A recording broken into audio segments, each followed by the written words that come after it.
ముఖ్యంగా హరీష్ రావు గారు అసెంబ్లీ సమావేశాలు పెట్టాలని, అసెంబ్లీ సమావేశాలలో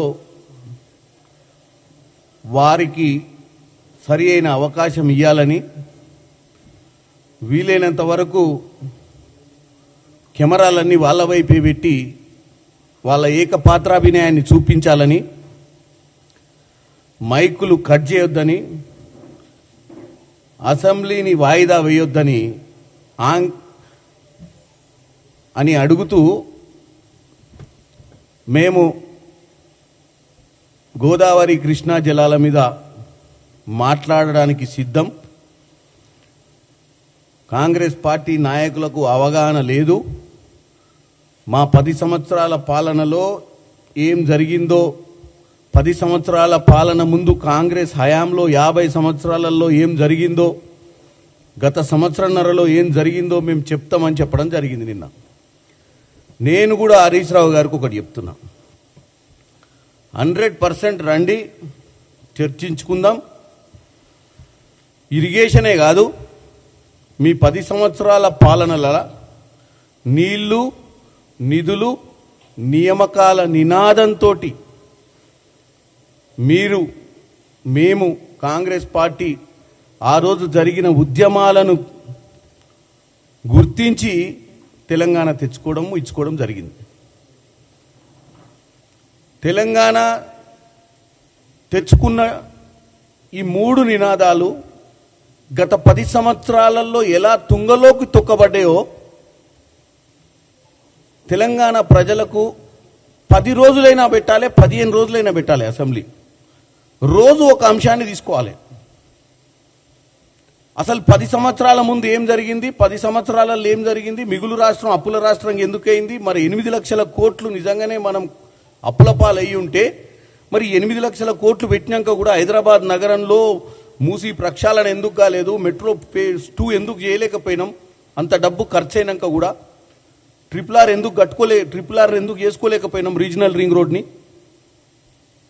రాష్ట్రంలో ఏ మూలకు పోయినా, ఏ గ్రామ పంచాయతీకి పోయినా, ఇంకా ఊర్లలో ఏడపోయినా కానీ మా దగ్గర కాలువలు లేవు, మా దగ్గర మంచినీళ్ళ నల్లాలు లేవు, మా దగ్గర ఎప్పుడు మాటలే చెప్పారు తప్ప మాకు ఇల్లులు రాలేదు, మాకు రేషన్ కార్డులు లేవు, మాకు పింఛన్లు వస్తలేవు అని ఈ సమస్యలన్నీ కూడా బంగారు తెలంగాణ అనుకొని తెచ్చుకున్నటువంటి తెలంగాణలో మరి ఈ 3 నీళ్లు, నిధులు, నియామకాలు అనే నినాదాన్ని తుంగలోకి తొక్కకుంటే మరి ప్రజలకు సమస్యలు పరిష్కారం కావాలి కదా. ప్రజలు ఆలోచించాలి.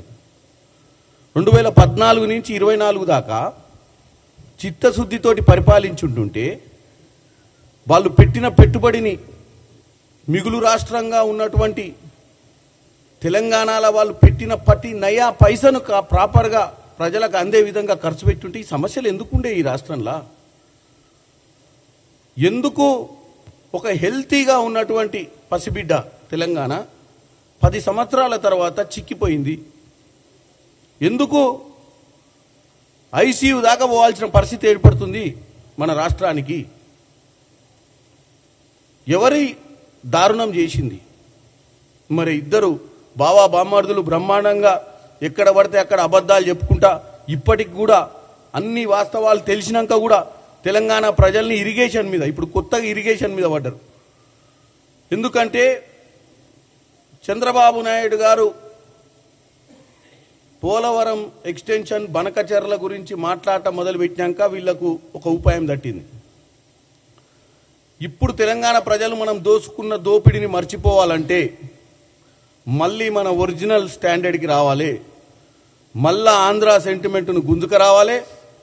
ఈ గోదావరి బనకచెర్ల సబ్జెక్టును తీసుకొచ్చి ఏదో విధంగా కాంగ్రెస్కి, టీడీపీకి, ఇక్కడున్న కాంగ్రెస్ నాయకులకు, అక్కడున్న టీడీపీ నాయకులకు కాలుకు తలకాయకు ముడేసినట్టేసి తెలంగాణ ప్రజల ముందు మళ్ళా మన డ్రామా నడిపేయాలన్న పిచ్చి ఆలోచనతోటి ముందుకు పోతుర్రు. ఇలా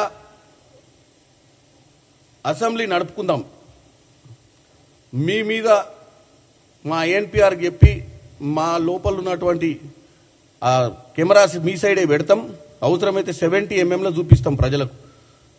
నా షరతు, మీరు అబద్ధాలు చెప్పొద్దు, వాస్తవాలు చెప్పాలి. 10 సంవత్సరాల ముందు మన రాష్ట్ర ఆర్థిక భవిష్యత్తు ఏందనేది కానించి మొదలు పెడదాం. మిగులు రాష్ట్రంగా ఉన్నటువంటి తెలంగాణ రాష్ట్రాన్ని అప్పుల రాష్ట్రంగా ఎందుకు అయ్యిందో శాఖ వారీగా, ఇరిగేషనే కాదు, సివిల్ సప్లైసే కాదు, హౌసింగే కాదు, ట్యాక్సెసే కాదు, అన్ని అంశాలు ఈరోజు తెలంగాణ ప్రజల ముందు పెడదాం. ఎందుకంటే మేము సంవత్సరన్నర పాలన, మీది 10 సంవత్సరాల పాలన. మీ 10 సంవత్సరాలల్లా ఈ రాష్ట్రానికి న్యాయం జరిగిందా, అన్యాయం జరిగిందా, న్యాయ నిర్ణేతలు ప్రజలే.